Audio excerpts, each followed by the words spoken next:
আচ্ছা, কখনো কি মনে হয়েছে যে ওয়াশিং মেশিনের ড্রাম যখন খুব জোরে ঘোরে হ্যাঁ হ্যাঁ বা ধরুন গাড়ির চাকা খুব স্পিডে ঘুরলে কেন এত কাঁপে বলুন তো? বেশ একটা অস্বস্তি হয়, তাই না? হুম শব্দ হয় খুব। একদম ঠিক পয়েন্ট। এই যে কাঁপুনি বা বিরক্তিকর শব্দ, এর পেছনে কিন্তু রয়েছে যন্ত্রবিজ্ঞানের দুটো খুব জরুরি বিষয়। কি কি সেগুলো? একটা হলো ঘূর্ণায়মান ভরের ভারসাম্য, ব্যালেন্সিং অফ রোটেটিং মাসেস, আর দ্বিতীয়টা হলো কম্পন বা ভাইব্রেশনস। ও আচ্ছা। তো আজকের আলোচনায় আমরা এই দুটো ব্যাপার নিয়ে একটু সহজ করে বোঝার চেষ্টা করব। কেন মেশিনের পার্টসের ব্যালেন্স থাকা দরকার, আর কেনই বা এই কম্পন তৈরি হয়, আর তার সমাধানই বা কী হতে পারে। বেশ ইন্টারেস্টিং তো। তাহলে চলুন শুরু করি ব্যালেন্সিং দিয়ে। যখন কোনো জিনিস ঘোরে তখন তো একটা বাইরের দিকে ছিটকে যাওয়ার প্রবণতা থাকে, তাই না? ঠিক বলেছেন, ওটাকে বলে সেন্ট্রিফিউগাল ফোর্স। হ্যাঁ, সেন্ট্রিফিউগাল ফোর্স। এই ফোর্সটা কতটা হবে সেটা নির্ভর করে তিনটে জিনিসের ওপর। এক হলো বস্তুটার ভর, মাস এম। হুম। দুই হলো কতটা জোরে ঘুরছে, তার কৌণিক বেগ বা অ্যাঙ্গুলার ভেলোসিটি, যেটাকে আমরা ওমেগা বলি। আচ্ছা। আর ৩ নম্বর হলো ঘোড়ার যে কেন্দ্র, সেখান থেকে ভরটা কতটা দূরে আছে, ব্যাসার্ধ বা রেডিয়াস আর। তার মানে এম ওমেগা আর। একদম। ফর্মুলাটা হলো Fc = m ওমেগা স্কোয়ার আর। এখন যদি ঘোরার সময় ভরটা সবদিকে সমানভাবে না থাকে, ধরুন একদিকে একটু বেশি ভর জমে গেল, যেমন সাইকেলের চাকায় কাদা লাগলে হয়। ঠিক ধরেছেন, তখন এই সেন্ট্রিফিউগাল ফোর্সটা আনব্যালেন্সড হয়ে যায়, সবদিকে সমান থাকে না। আর এই আনব্যালেন্সড ফোর্সের জন্যই কিন্তু কাঁপুনি বা ভাইব্রেশনটা শুরু হয়। ও আচ্ছা, এই তাহলে কারণ। তাহলে এই আনব্যালেন্সড ফোর্সটাকে ব্যালেন্স করা যায় কিভাবে যদি একটা চাকতির একদিকে বেশি ভর থাকে? হ্যাঁ, এটা তুলনামূলকভাবে সহজ। ধরুন একটা নির্দিষ্ট ভর m1 আছে r1 দূরত্বে, যেটা আনব্যালেন্স তৈরি করছে। হুম। তাকে ব্যালেন্স করতে হলে তার ঠিক উল্টো দিকে, 180 ডিগ্রি কোণে একই সমতলে একটা নির্দিষ্ট দূরত্ব r2তে আরেকটা কাউন্টার ব্যালেন্সিং ভর m2 লাগাতে হবে। কাউন্টার ব্যালেন্সিং ভর এমন হ্যাঁ, এমনভাবে লাগাতে হবে যাতে দুটো ভরের সেন্ট্রিফিউগাল ফোর্স একে অপরকে ক্যান্সেল করে দেয়।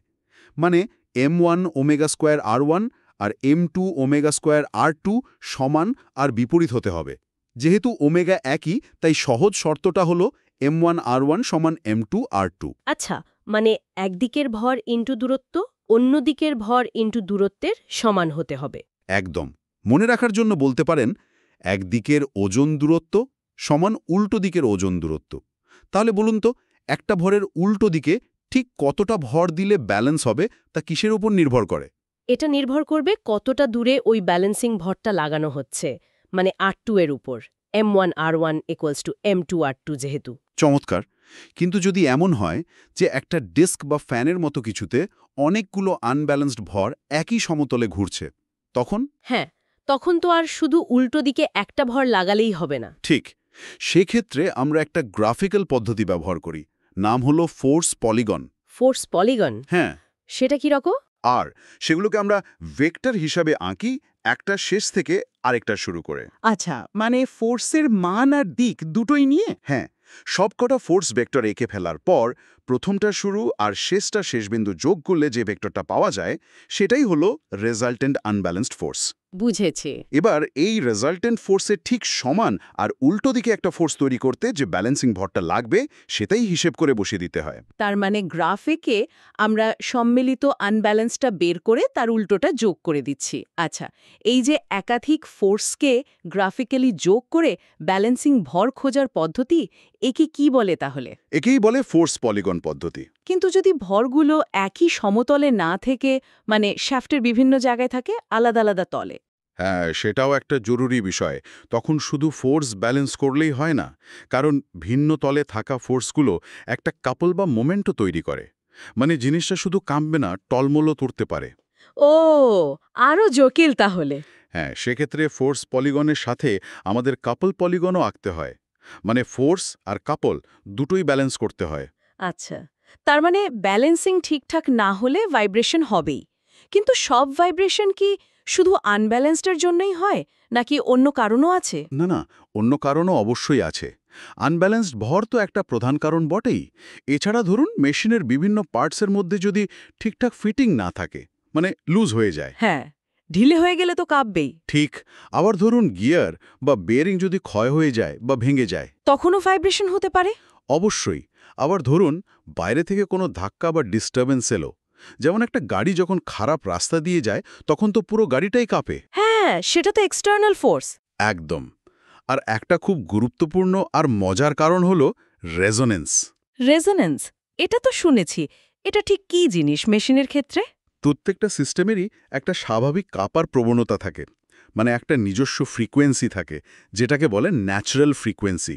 আচ্ছা। এখন যদি কোনো কারণে বাইরে থেকে আসা ফোর্সের ফ্রিকোয়েন্সি, যেমন ইঞ্জিনের ঘোরার ফলে তৈরি হওয়া ফোর্স, আর ওই সিস্টেমের ন্যাচারাল ফ্রিকোয়েন্সিটা মিলে যায় বা খুব কাছাকাছি চলে আসে, তখন কি হয়? তখন কম্পনটা হঠাৎ করে বহুগুণ বেড়ে যায়। ঠিক যেমন দোলনায় যদি ঠিক ছন্দে ধাক্কা দেওয়া যায়, দোলটা অনেক বেড়ে যায়।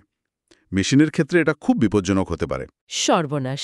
তার মানে রেজোনেন্স তখনই বিপজ্জনক যখন এক্সটার্নাল ফোর্সের ফ্রিকোয়েন্সি আর সিস্টেমের ন্যাচারাল ফ্রিকোয়েন্সি মেলে যায়। একদম ঠিক। তখন কম্পন অনেক বেড়ে গিয়ে মেশিন ভেঙে পর্যন্ত যেতে পারে।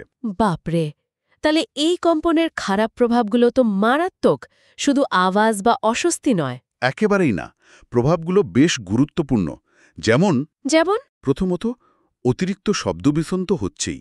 দ্বিতীয়ত, মেশিনের পার্টসগুলো খুব তাড়াতাড়ি ক্ষয় হয়ে যায়, মানে যাকে বলে ওয়্যার অ্যান্ড টিয়ার বেড়ে যায়, নাট বোল্ট ঢিলে হয়ে যায়।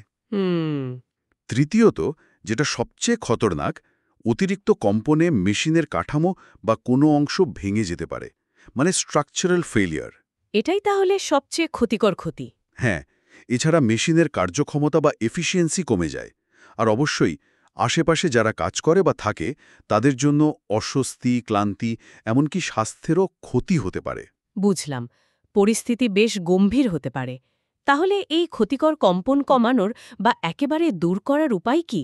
নিশ্চয়ই কিছু উপায় আছে। হ্যাঁ, উপায় তো আছেই। আসলে কারণটা ঠিকমতো ধরতে পারলে প্রতিকারও করা যায়। কয়েকটা প্রধান উপায় বলি। বলুন। প্রথম এবং সবচেয়ে জরুরি হল ব্যালেন্সিং, মানে ঘোরানো যন্ত্রাংশের আনব্যালেন্সটাকে যতটা সম্ভব দূর করা। এটা একদম গোড়ার কথা। ঠিক। দ্বিতীয় উপায় হল ড্যাম্পিং, মানে কম্পনের শক্তিটাকে শুষে নেওয়ার ব্যবস্থা করা। ড্যাম্পিং উদাহরণ? যেমন ধরুন গাড়ির শক অ্যাবজর্বার, ওগুলো আসলে ড্যাম্পার, রাস্তার ঝাঁকুনি বা ভাইব্রেশনকে শুষে নেয়। ও আচ্ছা, শক অ্যাবজর্বার হলো ড্যাম্পার। হ্যাঁ। তৃতীয় উপায় হল আইসোলেশন। আইসোলেশন মানে আলাদা করে দেওয়া। অনেকটা তাই, মানে যে মেশিনটা কাঁপছে সেটাকে তার ভিত বা ফাউন্ডেশন থেকে একটু আলাদা করে রাখা, যাতে কম্পনটা ফাউন্ডেশনে বা অন্য কোথাও ছড়িয়ে পড়তে না পারে। এটা কিভাবে করে? সাধারণত মেশিন আর ফাউন্ডেশনের মাঝে রবার বা স্প্রিংয়ের মতো জিনিসের প্যাড বা মাউন্টিং ব্যবহার করা হয়। যেমন জেনারেটরের নিচে প্রায়ই মোটা রাবারের শীট দেওয়া থাকে, দেখে থাকবেন হয়তো। হ্যাঁ হ্যাঁ, দেখেছি। তার মানে কম্পন কমাতে মেশিন আর ফাউন্ডেশনের মাঝে এই রাবার বা স্প্রিং ব্যবহার করা হয়। ঠিক তাই। এটাকে বলে ভাইব্রেশন আইসোলেশন। আর কিছু?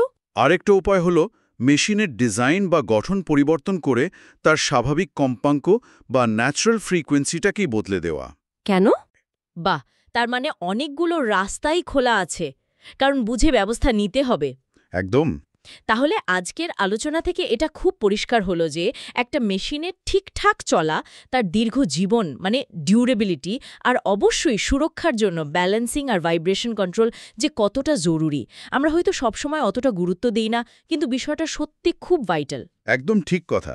আর বিশেষ করে যারা মেকানিক্যাল ইঞ্জিনিয়ারিং পড়ছে বা ভবিষ্যতে পড়বে, তাদের জন্য এই কনসেপ্টগুলো খুব পরিষ্কার থাকা দরকার। শুধু আজকের দিনের মেশিন ডিজাইন বা মেনটেন্যান্সের জন্য নয়, ভবিষ্যতের জন্য। অবশ্যই ভবিষ্যতের টেকনোলজির দিকে যদি তাকান, ধরুন আরও দ্রুতগতি ট্রেন, আরও হালকা কিন্তু শক্তিশালী প্লেন বা আরও সোফিস্টিকেটেড রোবোটিক্স, এই সব কিছুতেই কিন্তু ভাইব্রেশন একটা বিশাল চ্যালেঞ্জ। ঠিক, যত স্পিড বাড়বে তত ভাইব্রেশনের সমস্যা বাড়বে। ঠিক তাই। তাই ব্যালেন্সিং আর ভাইব্রেশন নিয়ন্ত্রণের মৌলিক বিষয়গুলো ভালোভাবে আয়ত্ত করতে পারলে তবেই কিন্তু নতুন নতুন অত্যাধুনিক প্রযুক্তি তৈরি করা সম্ভব হবে। শেখাটা তাই এখানেই শেষ নয়, এটা চলতেই থাকবে। দারুণ বললেন। তাহলে আজকের মতো আলোচনাটা এখানেই শেষ করা যাক। আচ্ছা, শেষ করার আগে একটা প্রশ্ন মাথায় এলো। ভাবুন তো, ভবিষ্যতে কি এমন কোনো স্মার্ট সিস্টেম তৈরি হতে পারে যা একটা মেশিন চলার সময়ই নিজে থেকে তার আনব্যালেন্সড বা ভাইব্রেশন সেন্স করে আর অটোম্যাটিক্যালি সেটাকে ঠিক করে দেয়?